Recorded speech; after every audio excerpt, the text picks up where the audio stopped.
Bob, I can't tell you how impressed I am that you remembered Syntocin. It's not part of the orthopedic curriculum, I can tell you. Next, I'd like to welcome to the stage someone who is a familiar face around Ornge and indeed around air ambulances in Ontario. Brian Justice joined Ornge as an educator in 2012, but his history with air ambulance goes back decades. Brian's career with air ambulance started in 1985 when he was hired as a flight paramedic for Bandage 5, a King Air 200 based in Sioux Lookout. He later moved to Toronto and continued to work as a flight paramedic on Bandage 1, where I first met him.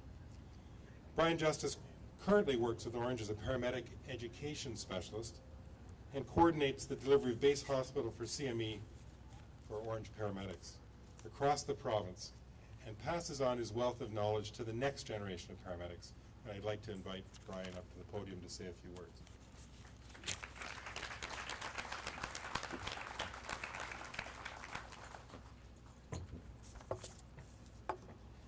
Good afternoon, everyone.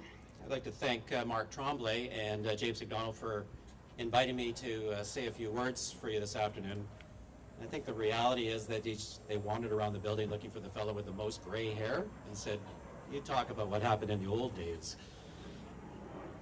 So I've put together a few memories, which I'd like to share with you. So I am a paramedic educator today with our Department of Education and Training. I've actually had the good fortune to have been hired 4 times by Air Ambulance and associated organizations. First, as Andy just mentioned, as a flight paramedic in Sioux Lookout back in '85. I subsequently moved to the Buttonville base and was hired to work on Bandage 1.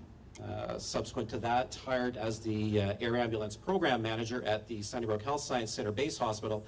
And then finally, in 2012, hired again here with Ornge as an educator.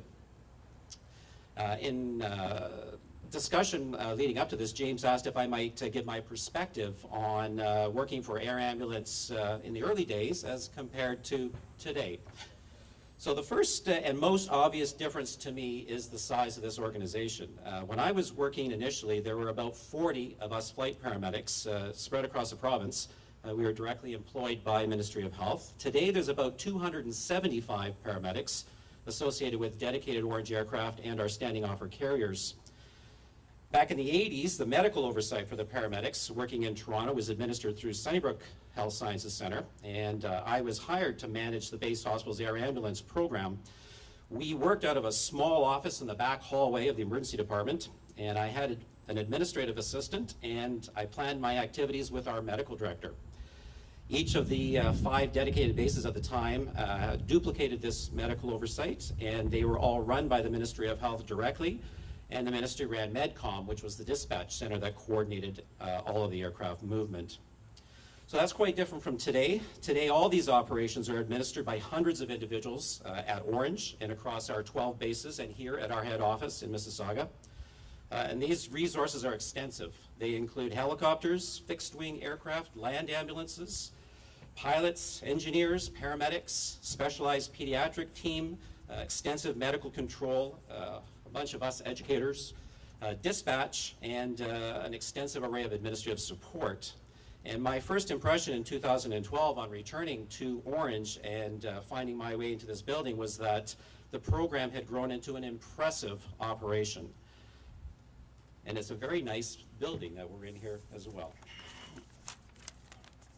But it's not the differences that stand out. For me, it's the similarities. Air ambulance has always been about clinical excellence. And as a flight paramedic, we were taught how to treat life-threatening illness and injury, and we extended the resources from the big hospital to the small center, wherever it was required. And this was typically small rural emergency departments or nursing outposts, and occasionally it was on the side of the highway or deep in the wilderness or out over the lake. And we've always been about excellent patient care, excellent medical control, and excellent transport. If you were a patient flying with us, you were having the worst day of your life, and your family was also having the worst day of their life. Compassion and caring underscored what we did then, and it does underscore what we do now. The early years had great medical leadership. Doctors McMurtry, Lane, Stewart, McClellan, Rubish, and Swartz were responsible for the development of an air ambulance program in Toronto that was clinically second to none. Today, this provincial program continues to be led by world-class experts in emergency, trauma, and critical care medicine, and Ornge continues to provide leading evidence-based care through comprehensive medical control and 24-hour online control for all of our paramedics.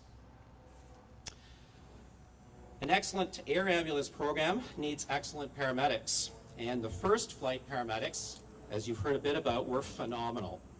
The paramedics at Buttonville, including Bob Fretz, John Wolchin, Brian Kelly, John Hubert, Terry Burton, they were unique in the province, very highly skilled. Many of them completed the Kingston paramedic program in the early 70s, and they led by example, and for people like me, they were a tough act to follow.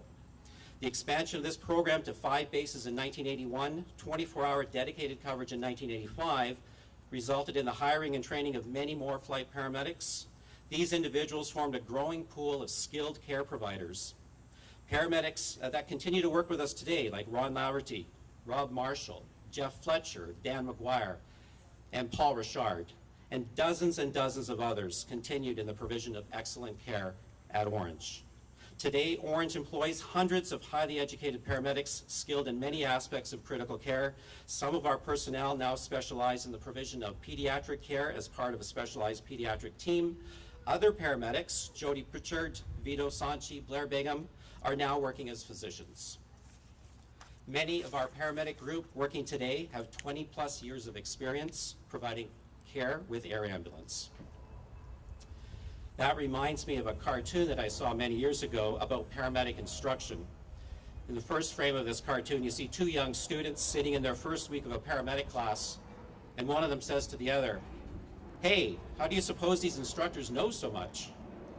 And then in the second caption, you see the same 2 paramedics, noticeably older, more experienced, sitting in a continuing education class years later, and one says to the other, "Hey, how do you suppose these instructors hold on to their jobs?" As a paramedic educator, I facilitated the first centralized program of education for flight paramedics in Ontario. This was at Sunnybrook in 1991. We had a dozen paramedics from all 5 bases in Toronto for their didactic education, and they returned to their communities for clinical and preceptorship.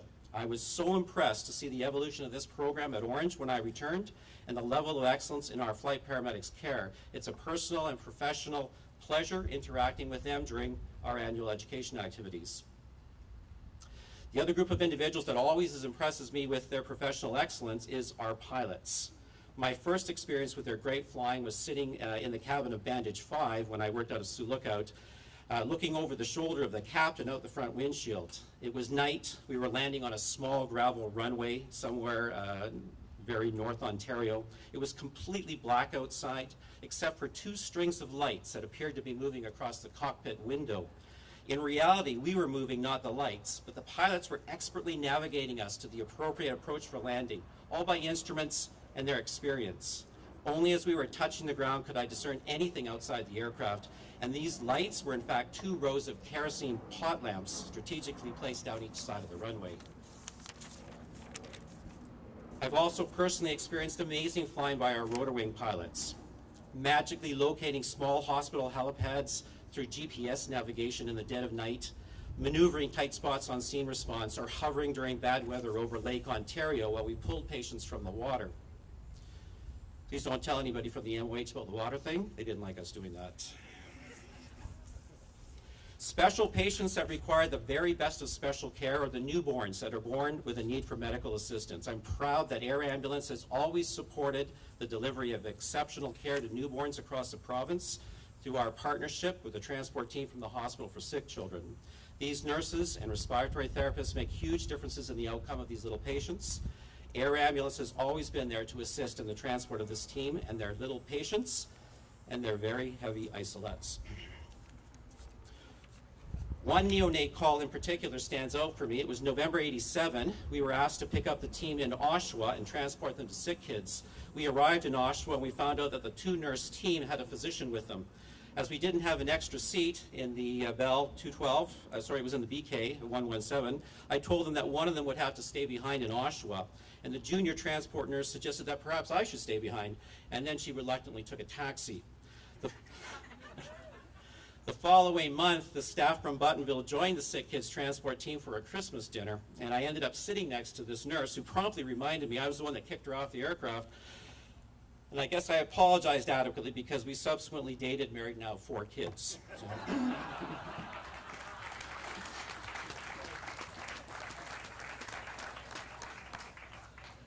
I'm often asked by other paramedics today if I miss working as a paramedic on the aircraft, and as much as I love providing the care, of great satisfaction in helping the current generation of paramedics do what we've always done, and that's provide excellent care to our patients.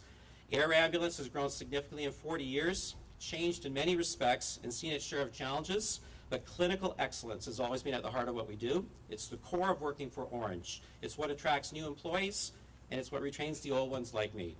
Thank you.